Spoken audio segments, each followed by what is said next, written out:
As humans, we love drawing lines on maps. We use those lines to separate lakes from land and rivers from forests. But nature rarely respects these neat boundaries. For instance, look closely at this mangrove swamp in the Philippines.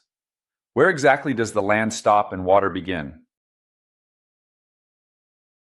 Zooming into those mangroves, you see a continuous gradient from water to soaked soil to damp mud to merely moist ground. This shows that the boundary between land and water isn't just unclear, it doesn't truly exist. And it's not just about gradients acting across space, it's also about time. Tides rise and fall, continuously reshaping where the land ends and the water begins, adding another layer of fluidity to the definition of an aquatic ecosystem. Yet for centuries, ecologists have approached water bodies as isolated worlds detached from their terrestrial surroundings. This assumption has deeply influenced and often limited our scientific understanding.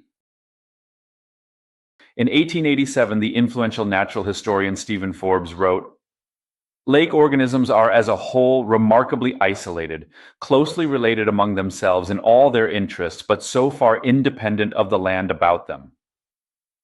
He even believed you could remove all land-based animals without significantly affecting aquatic ecosystems. Thinking of water bodies as islands was appealing. It suggested we could simplify nature into tidy, isolated systems perfect for controlled study. But nature isn't tidy, it's interconnected. Today, we know water bodies are deeply integrated into global ecological networks. They connect, share nutrients, organisms, and energy with terrestrial ecosystems, forming one continuous system. Consider the archerfish, a fish that hunts by spitting jets of water to knock insects from overhanging branches. An aquatic animal with a terrestrial feeding habit. Clearly, the line is blurred. Or the legendary beaver. It constructs dams that completely reshape landscapes, affecting both land and water in dramatic ways. Consider Pacific salmon, born in freshwater, matured in oceans, and returning inland to reproduce and die. Their bodies nourish forests and wildlife with ocean-derived nutrients, bridging marine and terrestrial worlds. You've probably heard bears eat them, but did you know the nutrients brought by salmon have even been detected in the bodies and silk of spiders? Even tiny zooplankton show this interconnectedness. In some lakes, half their carbon comes from land-based organic matter. Essentially, they're partly built from the forest. Treating water bodies as isolated is not only outdated, it's dangerous.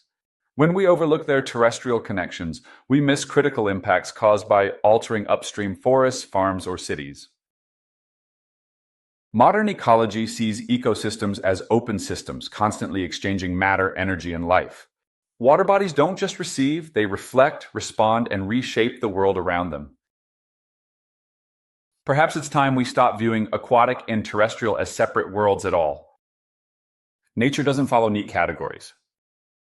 Embracing this fuzziness isn't just scientifically more accurate, it's endlessly more fascinating.